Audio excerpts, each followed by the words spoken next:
ഏതെങ്കിലുമൊക്കെ ഒരു വീഡിയോ ഇടുന്ന സമയത്ത് എനിക്കൊരു സ്റ്റിച്ചിങ് വീഡിയോ അപ്ലോഡ് ചെയ്തില്ലെങ്കിൽ യാതൊരു വിധത്തിലുള്ള സമാധാനം കിട്ടത്തില്ല കേട്ടോ. അതുകൊണ്ടാണ് നമ്മൾ ഓരോരോ വീഡിയോ ഇപ്പോൾ ഞാൻ സത്യം പറഞ്ഞാൽ എൻ്റെ യൂട്യൂബ് ചാനൽ എടുത്ത് നോക്കിക്കഴിഞ്ഞാൽ യഥാർത്ഥ ഒരു കണ്ടൻറ്റ് അതിൻ്റെ അകത്തില്ല. എന്നുവെച്ചാൽ എല്ലാം ഉണ്ട്. സ്റ്റിച്ചിങ് ഉണ്ട്, ലൈഫ് വ്ളോഗ്, കുക്കിങ്, എല്ലാ കാര്യങ്ങളും അതിൻ്റെ അകത്തുണ്ട്.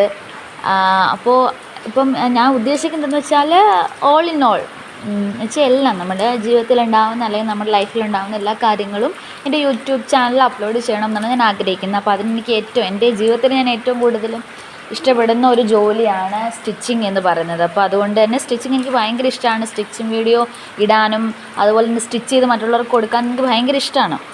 അപ്പോൾ ഞാൻ ഏറ്റവും കൂടുതൽ സ്റ്റിച്ച് ചെയ്ത് കൊടുക്കുന്നത് വെച്ചാൽ പുറത്തുള്ള വലിയവർക്കൊന്നുമല്ല. എനിക്ക് വലിയവർക്കൊക്കെ തയ്ക്കാൻ എനിക്ക് കുറച്ച് പ്രയാസമുള്ള കാര്യമാണ്. കാരണം ഞാൻ ഈ വലിയവർക്ക് തയ്ക്കുമ്പോൾ എനിക്ക് മാത്രമേ തയ്ക്കാറുള്ളൂ. എനിക്ക് അങ്ങനെ പുറത്ത് വലിയവർക്ക് തയ്ച്ച് കൊടുക്കാനൊരു കോൺഫിഡൻസ് എനിക്കില്ല, അതാണ് സത്യം. പക്ഷേ കിഡ്സിന് എനിക്ക് തയ്ക്കാൻ ഭയങ്കര ഇഷ്ടമാണ്. ഒരു പക്ഷേ അതെനിക്കൊരു പെൺകുട്ടി ഇല്ലാത്തതുകൊണ്ടായിരിക്കാം, എനിക്കറിയില്ല. എന്തോ എനിക്ക് കൊച്ചു കുട്ടികൾക്ക് പെൺകുട്ടികൾക്ക് തയ്ക്കാൻ ഭയങ്കര ഇഷ്ടമാണ്. പിന്നെ ആൺകുട്ടികൾക്ക് തയ്ക്കാൻ എനിക്കറിയത്തില്ല. അറിയാമെങ്കിൽ എൻ്റെ പൊന്നുമോനെ ഞാൻ തയ്ച്ചു കൊടുത്തത്. എനിക്ക് ആപാടെ ഇപ്പോൾ ഞാൻ കഴിഞ്ഞ ദിവസം തയ്ച്ച് പഠിച്ചത് മറ്റേ ഷോർട്സ് പോലുള്ളതാണ്. അപ്പോൾ ഷോർട്സ് നല്ല തയ്ച്ച് പഠിച്ചു, അത് ഒരെണ്ണം തയ്ച്ച് കൊടുത്തു. അതെനിക്ക് ഭയങ്കര സന്തോഷമായിരുന്നു. അപ്പോൾ അത് അറിയാവുന്നതുകൊണ്ട് ഞാൻ ഇനിയും കുറച്ച് ക്ലോത്ത് എടുത്തിട്ട് ഉണ്ണിക്കുട്ടനാകുമ്പോൾ ഒരു 1 മീറ്റർ മതി ഒരു ഷോർട്സ് തയ്ക്കാൻ വേണ്ടിയിട്ട്. അപ്പോൾ ഇനി അങ്ങനത്തെ കുറച്ച് മെറ്റീരിയൽസ് എടുത്ത് കുഞ്ഞിനെ തയ്ച്ച് കൊടുക്കണമെന്ന് ഭയങ്കര ആഗ്രഹമുണ്ട്.